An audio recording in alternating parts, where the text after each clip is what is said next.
He was the most violent and feared crime boss in the city. She was just the nanny he hired to watch his son. But when she saw the terror in the little boy's eyes, she did the one thing no one else dared to do. She stood between the child and his own father, and what he did next changed everything. Her name was Sophia, a trained childcare professional who thought this was just another high-paying job in a luxury penthouse. His name was Viktor the Wolf Volkov, head of an Eastern European syndicate that controlled the city's underworld. For weeks, she cared for his quiet 7-year-old son, Leo, noticing the boy's flinches and his silence. Then one afternoon, she witnessed something that shattered the illusion of safety.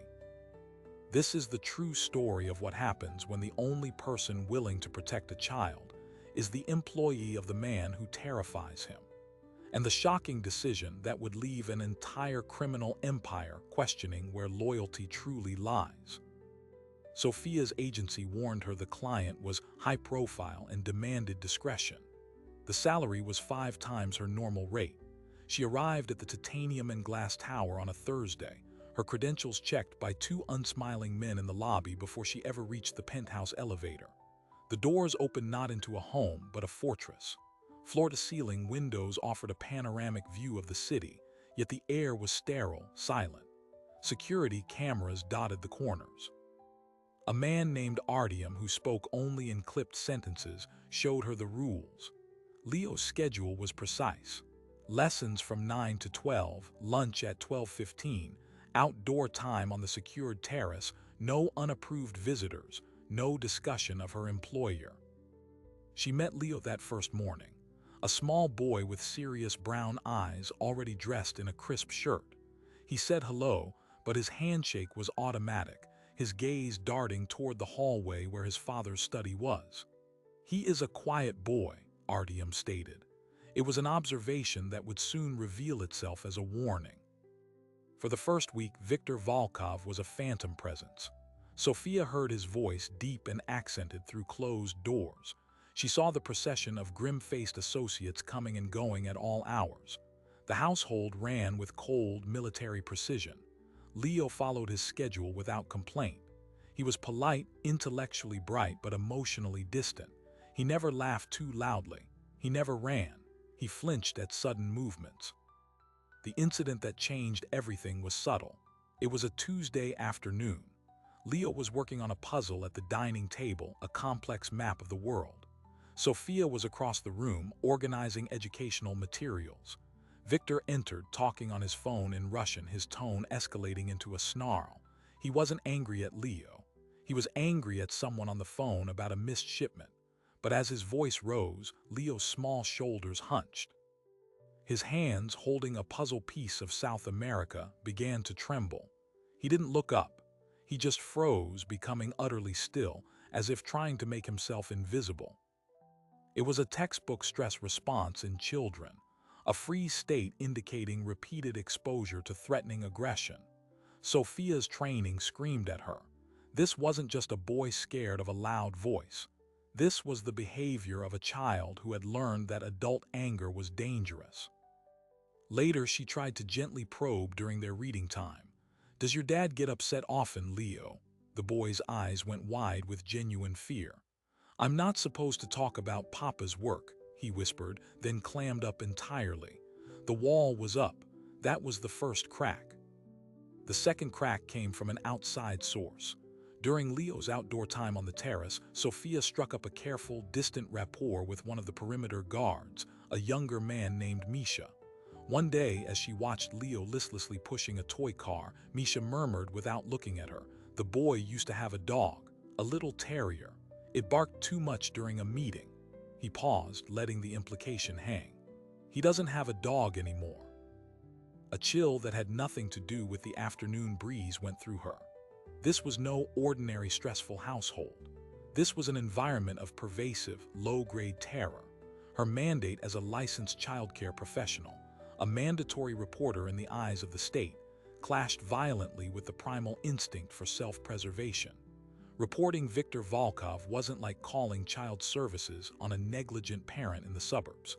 This was a man who operated beyond the reach of ordinary law. The pressure built silently inside her for days. She documented nothing, knowing any note could be found. She just observed. The way Leo would sometimes stare blankly at a wall. The absence of any photos of Leo with his father or of a mother, who was conspicuously never mentioned. The time she found a shattered vase in the hallway, cleaned up before she arrived, and Leo, when asked, just shook his head rapidly, his lips pressed tight. Then came the precipitating event. It was late past Leo's bedtime. A violent argument erupted from Victor's study, smashing glass, roared threats in Russian. Leo, who should have been asleep, appeared in his doorway, pale as a ghost. Sophia rushed to guide him back to bed. As she tucked him in, a door slammed. Victor's heavy footsteps stormed down the hall. He appeared in Leo's doorway, his face a mask of fury not meant for the boy, but radiating nonetheless. "Why are you out of bed?" Victor's voice was a low growl. Leo shrank into his pillows. I heard noise." "Noise is not your concern. You sleep. This is not a discussion," Victor barked, taking a step into the room. In that moment, Sophia acted without conscious thought. She moved, placing herself subtly but firmly between Victor's imposing figure and the boy's bed. It wasn't a block, just a presence. "He was just going to sleep, Mr. Volkov," she said, her voice calm but clear. "He was worried. It's all right now." Victor's furious gaze, which had been fixed on his son, snapped to her. The temperature in the room seemed to drop 20 degrees. He looked at her as if truly seeing her for the first time, not as furniture, not as staff, but as an obstacle. His eyes narrowed. The silence stretched, taut and deadly. He said nothing. He just stared at her, then at his cowering son, then back at her. A muscle ticked in his jaw. Then he turned on his heel and left.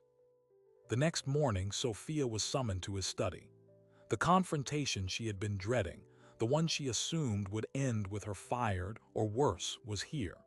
She walked in, her heart a drum in her chest, ready to defend her actions, to plead for the boy's sense of security. But Viktor Volkov did not shout. He did not threaten. He sat behind his vast, empty desk, steepled his fingers, and studied her with an unnerving, calculated calm. "You interfered," he said, his voice quiet. "I was doing my job, protecting your son's sense of safety," Sophia replied, forcing her voice not to shake. A long, assessing pause. Then he leaned forward.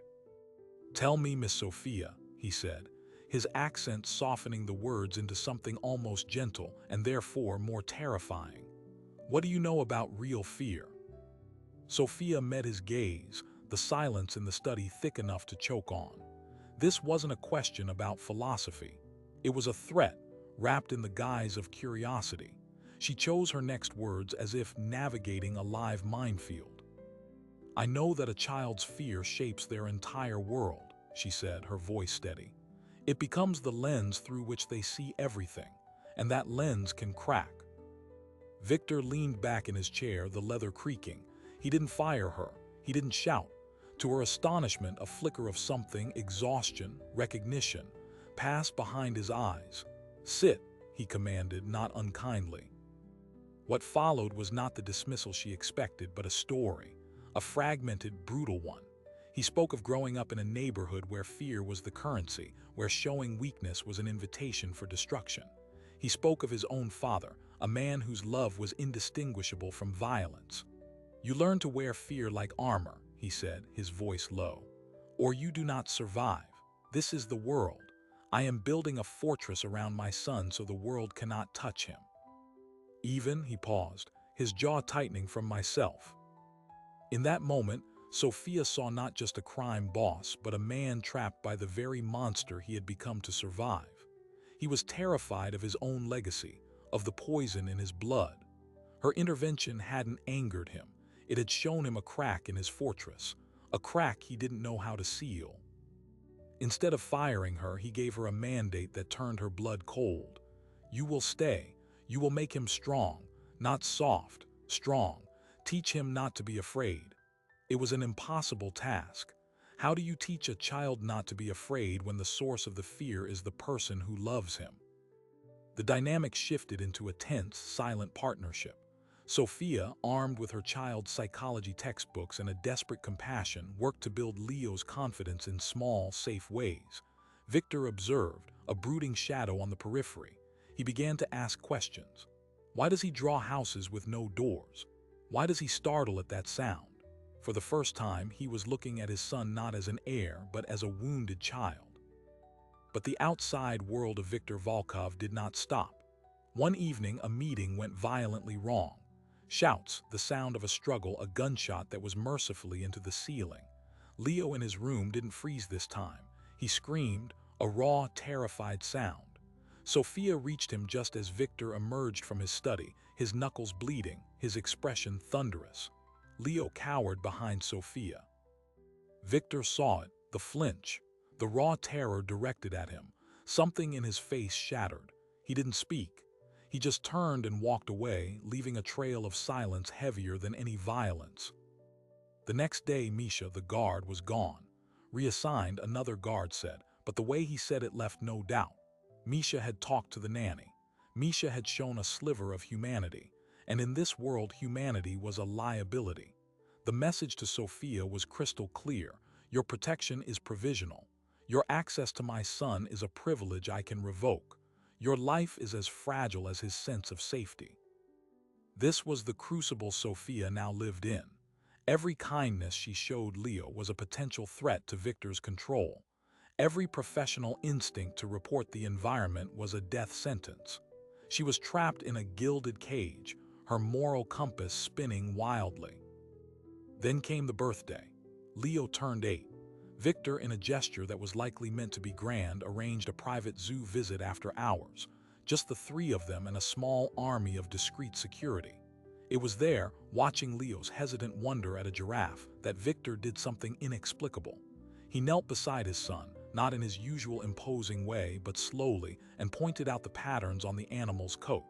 He spoke softly, explaining something. Leo, for the first time Sophia had ever seen, leaned into his father's side. Not a flinch, a lean. It was a glimpse of a different man, buried deep. A father, not a boss.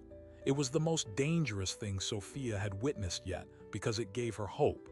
And hope in this situation was a treacherous thing. That hope shattered a week later. A rival faction seeking to destabilize Victor made a move. They didn't attack a warehouse or a cash shipment. They sent a message. A package was delivered to the penthouse addressed to Leo. Inside, nestled in black velvet, was the collar of a dog, a small, worn terrier's collar. The note attached contained a single line: "Every kingdom has its weak point." Victor's rage was apocalyptic. The penthouse became a war room. But beneath the fury, Sophia saw a new, chilling emotion, pure, unadulterated fear. They had found his weakness, his son. And in doing so, they had painted a target on Leo's back far brighter than any Sophia's psychology could dim. Victor's response was swift and brutal. Retaliatory strikes were ordered. The city's underworld trembled, but the genie was out of the bottle. Leo was now a recognized pressure point. Security around the boy tripled. He could no longer go to the terrace. His world shrank to the rooms of the penthouse. It was during this lockdown that Leo, in a moment of quiet despair, asked Sophia a question that would change everything. "Is it my fault?" he whispered, drawing a picture of a dog. "Papa is so angry because of me. The bad men are here because of me." Sophia's heart broke. She made a decision that crossed from employee to accomplice. She needed to show Leo he was not the cause of this violence. Carefully, over the next few days, she began to explain in age-appropriate terms about his father's business. She framed it as a world of complicated, grown-up problems, where sometimes people tried to hurt each other to get what they wanted. She stressed over and over that none of it was Leo's fault, that he was loved, that he was the good thing in the middle of a bad world. She didn't realize Victor was listening from the hallway. He summoned her that night. She entered the study, prepared for the end. He stood at the window, his back to her, watching the city lights. "You told him about my business," he stated, his voice flat. "I told him it wasn't his fault," Sophia corrected, her defiance a last thin shield. Victor turned. His face was drawn, the weight of his empire suddenly looking less like power and more like a disease. You gave him the truth I was too much of a coward to give him. He wasn't angry. He was defeated. You are a better guardian of my son than I am. Then came the pivot, the offer that rewired the entire arrangement. I cannot keep him safe here anymore, Victor said. The walls are not high enough. The men are not loyal enough. The enemy is inside the gates. He walked to his desk and slid a file toward her. Inside were deeds, passports, flight plans. There is a house in Switzerland, remote, secure, a quiet life. He needs to go, and he will not go with my men. They are soldiers. He needs you. Sophia stared, comprehension dawning like ice water. He wasn't just sending Leo away. He was entrusting her to take him, to disappear with his only heir, his most precious vulnerability. It was the ultimate test of trust, a surrender of control so absolute it was unimaginable. You would let him go with me, she breathed. I am not letting him go, Victor corrected, his eyes blazing with a painful intensity. I am giving him a chance, with the only person who has ever stood between him and the monster, even when the monster was me. You will take him, you will raise him, you will make him forget this life, and you will never ever contact me again. The magnitude of it crushed the air from her lungs. This was not an escalation of the existing conflict. This was the detonation of Victor's entire world. He was choosing his son's future over his own need for control, over his empire, over everything. He was, in his own broken way, standing up for his son by letting him go. But as Sophia looked at the Swiss passports, a horrifying secondary realization clicked into place. This wasn't just a father's sacrifice. This was a strategic retreat. By removing his primary vulnerability, Viktor Volkov wasn't just freeing his son. He was unleashing himself. With Leo safe and beyond reach, the man known as the Wolf would have no more weak points. The war that was coming would be fought with a brutality the city had never seen. And she had just been handed front row seats to the opening act. The plan was airtight, a masterpiece of criminal logistics. They would leave in 48 hours. A private jet was arranged under a shell corporation. The Swiss house was fully staffed with vetted, non-affiliated personnel. Sophia's only job was to get Leo on the plane and never look back. But in a world built on betrayal, the most perfect plan has the weakest seams. The first crack appeared in the human element, saying goodbye.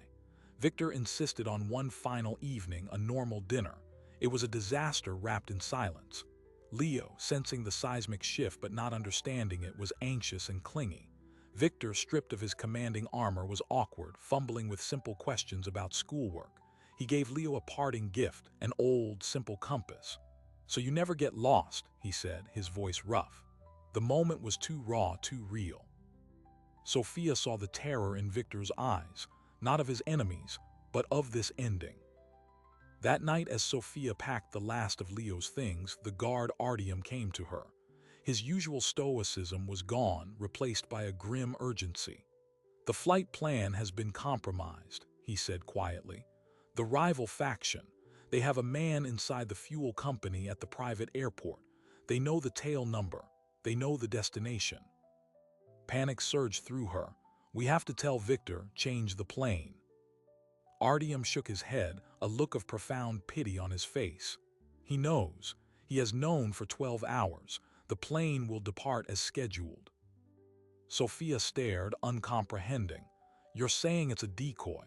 We're taking a different route." "No," Artyom said, the word heavy as a stone. "The plane will go, with a security detail. It will be his most trusted men.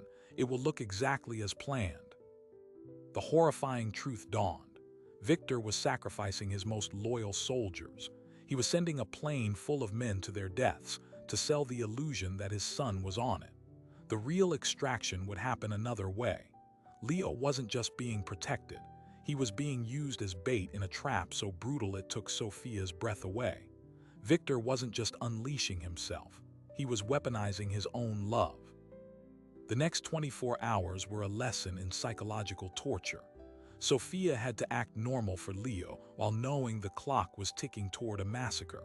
She had to prepare the boy for a journey she now knew wasn't happening. The moral weight was crushing. She was complicit in a death sentence for men who were, in their own way, just following orders. The decoy plane took off at dawn. Sophia and Leo watched from a secure screen in the penthouse alongside Victor. He held his son's shoulder, his face a mask of stone. 2 hours into the flight over international waters, the transponder went dark. No distress call, nothing. It simply vanished from every screen. Victor's grip on Leo's shoulder tightened until his knuckles were white. Leo looked up, confused. "Is everything okay, Papa?" "Yes," Victor whispered, his eyes fixed on the empty sky on the monitor. "Everything is according to plan." In that moment, Sophia hated him with a purity that shocked her. Their own escape was anticlimactic in comparison. That evening, dressed as tourists, they were driven not to an airport but to a commercial train station. No security detail, just Sophia, Leo, and 2 first-class tickets to Milan under new names. Their passports were flawless. Victor's final act of control was to relinquish it entirely. He did not see them off. There was no final goodbye. They simply ceased to exist in his world. The train ride was a surreal bubble of normalcy. Leo, exhausted, slept. Sophia stared out the window, waiting for the blow to fall. It didn't. They crossed borders without incident. The Swiss house was exactly as described, a charming chalet nestled in a remote valley owned by a discreet foundation. For the first week, they simply breathed. Leo explored the garden. Sophia cooked simple meals. The silence was deafening. But the outside world was not silent. News filtered through carefully curated channels. With his heir apparently dead in a plane crash, Viktor Volkov's war became a thing of legend. It was not a business dispute.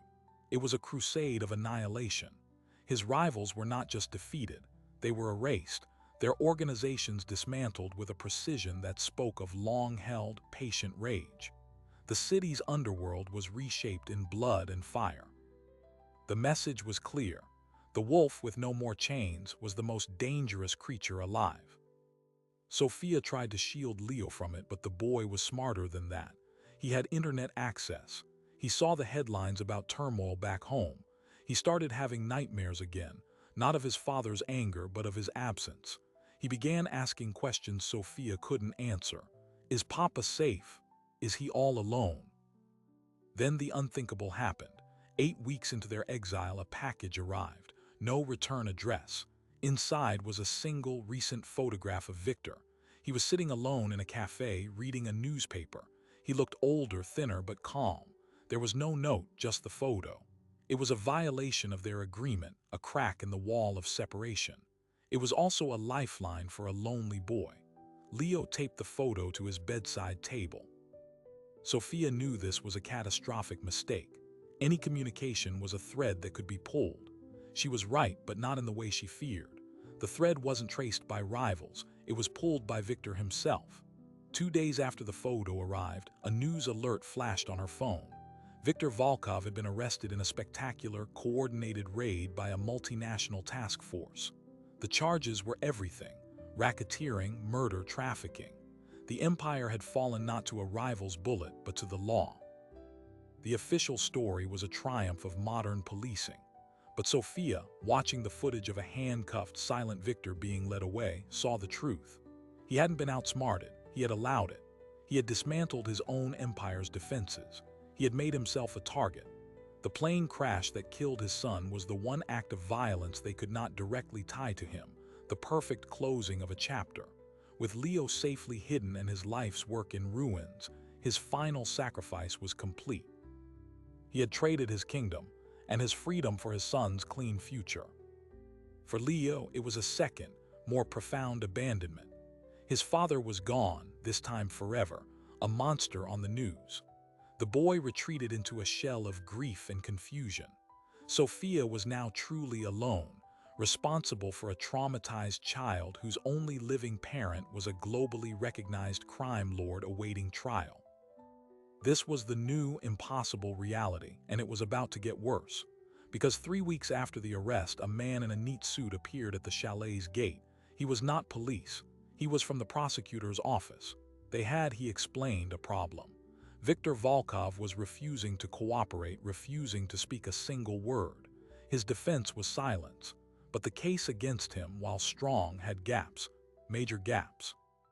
"We believe," the prosecutor said, his gaze fixed on Sophia, "that he is protecting someone, that there is a piece of the puzzle we are missing, a financial stream, a hidden asset, a witness." He paused, letting the implication hang in the alpine air. "We have, of course, reviewed all his known associates. We are aware of the tragic loss of his son. Our condolences." Sophia's blood turned to ice. They didn't know. They truly believed Leo was dead. Victor's sacrifice had worked. Prosecutor leaned forward. "But our forensic accountants found anomalies. Large, recurring payments to a Swiss foundation that owns this property. Payments that continued after the child's death. We cannot understand why a man like him would do that.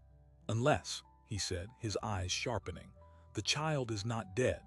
Unless the one person he would still protect at all costs is still alive. And unless the woman caring for that child is the one person who might know where all his other secrets are buried." The trap had finally sprung, not from rival gangsters but from the forces of justice. They didn't want Leo for his safety. They wanted him for his leverage. And they wanted Sophia to become the key that would lock Viktor Volkov away forever. She was faced with an impossible choice: betray the man who entrusted her with his son's life, or risk losing Leo to a system that would drag him through the spotlight of his father's infamy. The nanny who stood up to the crime boss was now the only thing standing between his son and a fate worse than hiding. And the only way out might be to do the one thing she promised she would never do. Sophia asked for 24 hours to consider the prosecutor's offer. She spent them watching Leo build a snowman in the garden, his laughter ringing in the crisp air, a sound she had fought so hard to hear. She wasn't just weighing two bad options. She was searching for a third door, one that didn't force her to betray the man who saved his son by destroying himself or sacrifice the boy to the system. Her decision was not born of grand strategy, but of a nanny's instinct. She called the prosecutor back and agreed to a meeting on her terms. It would be in a public, neutral location in Zurich. She would bring Leo, and she would speak, not as a witness for the prosecution, but as a guardian making a statement. The meeting was held in a secure conference room at a government building. Leo, confused but trusting Sophia, played with Legos in a corner under the watch of a social worker. Sophia sat across from the lead prosecutor and a federal agent. She did not hand over documents or name accomplices. Instead, she told a story. She told them about the boy in the penthouse who flinched at loud voices. She told them about the dog that disappeared. She told them about the fear, the calculated cruelty, and then the one fractured moment of a father's impossible love. She presented them with a psychological assessment from a Swiss child therapist she had secretly engaged, documenting Leo's trauma and his progress toward stability. "You want leverage to break Viktor Volkov," Sophia said, her voice calm and final. "This is your leverage. His son is alive, healthy, and finally safe from the world he built. The moment you drag Leo into a courtroom or into the press, you shatter that. You will not get a cooperative witness. You will get a broken child and a father who will have nothing left to lose. He is silent now because he believes he has already lost everything that mattered. Prove him wrong and his silence ends, but not in the way you want." The prosecutors were stunned. They expected a deal, not a moral ultimatum. They argued about jurisdictional issues, about material witness status, about the necessity of justice. But Sophia had done her homework. She had secured independent legal counsel in Switzerland. She had documentation showing Victor's payments were for legitimate childcare and therapy, rooted through a foundation. She presented them with a choice. They could pursue a messy, international custody and witness battle that would traumatize a child and likely cause Victor to lash out unpredictably, or they could accept a written, sealed deposition from her about Victor's character and the environment in the home context, not testimony, and leave Leo out of it. After days of tense negotiation, they chose the latter. The case against Victor was already strong on forensic and financial evidence. They didn't need the boy.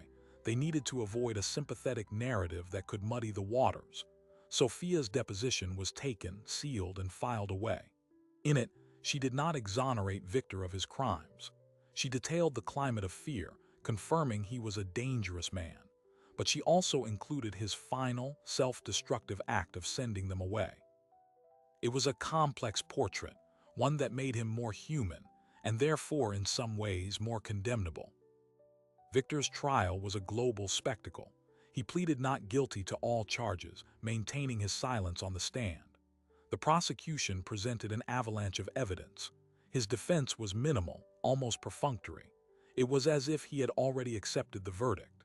The only moment of drama came when the prosecution, in closing arguments, briefly referenced a hidden legacy of violence that extended to his own family, alluding to Sophia's sealed statement. Victor's head snapped up, his eyes finding the prosecutor with a look of pure, undiluted fury. It was the first and only crack in his armor. It told the jury everything they needed to know. He was found guilty on all major counts. At his sentencing, the judge gave him the maximum, 3 consecutive life terms without the possibility of parole. As the sentence was read, Victor showed no emotion, but just before he was led away, his eyes scanned the public gallery. For a fleeting second, they looked not for an ally, but for an absence. He was making sure no one was there. Then he nodded almost imperceptibly to himself. It was done. With Victor imprisoned, the immediate threat to Sophia and Leo evaporated. The rival factions had been dismantled. The world moved on. They remained in Switzerland. Sophia legally adopted Leo, a process smoothed by Victor's complete forfeiture of parental rights from prison, his final legal act of relinquishment. Leo started at a local school under a new legal surname. He made friends. He joined a football team. The nightmares became less frequent. Sophia expected to feel relief or even triumph. Instead, she felt a profound, unsettling peace. They were safe, but they were also anchored by a silent, shared understanding of the price paid. Leo, now 10, began to ask more direct questions. Sophia answered them with as much honesty as she could, emphasizing that his father's love, however flawed, was real, and that his choice to let Leo go was his way of standing up for him. Then, 5 years after the trial, the surprising detail emerged. It came in the form of a registered letter from a law firm in Liechtenstein. Viktor Volkov had died of natural causes in a maximum security prison. With his death, his final will and testament was unsealed. He had, it turned out, one remaining asset not seized by the government: a single, long-term investment account, established 20 years prior under a completely anonymous shell. It had grown, untouched, into a fortune of over 180 million euros. The will was simple. The entire sum was bequeathed to Sophia Renault, guardian of my son, Leo. There was no condition, no requirement, no demand, a single line of explanation: for the protection of what I could not protect. It was not a payment for silence. It was not a bribe. It was a gesture of absolute trust made from beyond the grave. He had, even at his most monstrous, planted a seed for a future he knew he would never see. Sophia was staggered. The money was clean, legally vetted, and untouchable by authorities. It was also an enormous burden. She consulted financial advisors, therapists, and, finally, Leo, who was now a teenager. Together, they decided to accept it, but on their own terms. They established a charitable foundation in Leo's mother's name. A woman they discovered had died years earlier in circumstances Victor had never discussed. The foundation focused on child trauma recovery and protection for children in high-conflict zones. They lived comfortably, but not lavishly. The Volkov fortune became a force for repair, not further damage. Today, Leo is a university student studying psychology. He volunteers at the foundation. He has a relationship with his past, but it does not define him. Sophia still lives in Switzerland, overseeing their philanthropic work. The story of the crime boss and the nanny became a tabloid myth, then faded into obscurity, which is exactly what they wanted. The final, lasting shock was not in the courtroom or the headlines. It was in the quiet, ordinary life that emerged from the ashes of such extraordinary violence. The nanny who stood up for a child did not just change his fate. She became the mother he needed. And the crime boss, in his last, terrible act of love, finally learned that protecting someone sometimes means letting them go, and that redemption is not about erasing the past, but about funding a better future. Their story is a testament to the fact that the most powerful stand is not always against something, but for someone. And that sometimes, the most shocking thing a dangerous man can do is to finally, quietly surrender. So what do we make of this story? Is it a tale of redemption or merely a transaction dressed in the clothes of love? The truth, as it often is, lies in the quiet space between the grand gestures and the daily choices. Viktor Volkov died a convicted criminal, not a hero.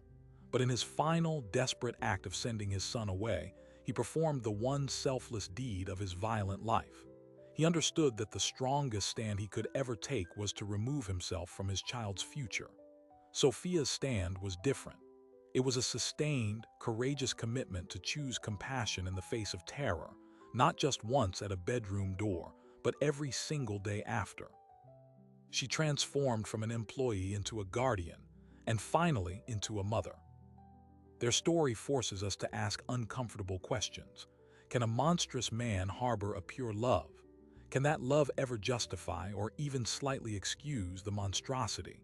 The answer is no, but it can complicate our easy judgments. It shows us that even in the most corrupted soil, a single seed of humanity can survive, waiting for someone brave enough to water it. The legacy of that penthouse is not one of crime or fear.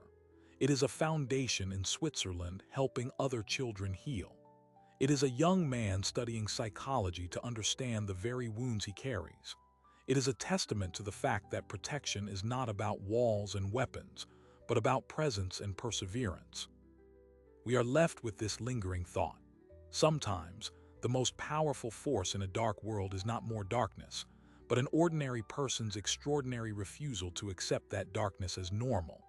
Sophia was just a nanny, but in choosing to see a child not as an heir to a throne of violence, but as a boy in need of safety, she changed the trajectory of a life, and in a small way, redirected the flow of a fortune from causing harm to funding healing. That is the real shock here. Not that a crime boss could be moved, but that a simple act of standing up, first for a moment, then for a lifetime, can unravel the most entrenched legacy of fear and build something new in its place. The world is filled with quiet battles like this, fought in plain sight, where the only victory is a child who gets to grow up in peace. If you found this story of impossible choices and unexpected consequences compelling, make sure to subscribe. We uncover the true stories behind the headlines, where the line between villain and hero is often blurred, and where courage wears the most surprising faces. Thanks for watching.